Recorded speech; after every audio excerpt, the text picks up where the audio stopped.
હું પંડ્યા આરતી આપ જોઈ રહ્યા છો સ્પાર્ક ટુડે ન્યૂઝ। ચોમાસાને ધ્યાનમાં રાખી પાલિકા તંત્ર સજ્જ, જેમાં શહેરના તમામ ખાડીઓ પર એસએમસી કમિશનર દ્વારા નિરીક્ષણ કરવામાં આવ્યું, જેમાં પાલિકાના ડીવાય હેલ્થ કમિશનર આશિષ નાયક સહિત ઝોનલ અધિકારીઓ ઉપસ્થિત રહ્યા। ખાડીઓમાં એકઠો થયેલો કચરો બહાર કાઢવા સૂચના કરવામાં આવી છે। શહેરના તમામ જે સાફ કરવામાં આવે, પાલિકા દ્વારા તૈયારીઓ શરૂ કરવામાં આવી છે। નીચાણવાળા વિસ્તારોમાં ભરાતા પાણીઓનો નિકાલ થાય તે માટે પાલિકા કમિશનર શાલિની અગ્રવાલ મેદાનમાં ઉતર્યા છે।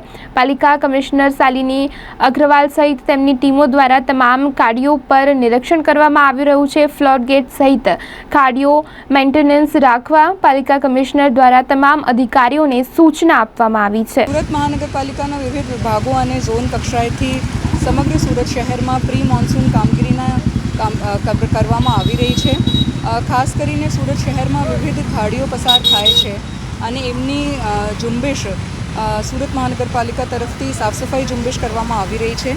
એમના સિવાય storm water drainage, inlet chambers, main hole chambers, ઢાંકણ વગેરેની રિપેર્સ, મેન્ટેનન્સ, ફ્લડ ગેટ્સના રિપેર્સ અને મેન્ટેનન્સની કામગીરી કરવામાં આવી છે।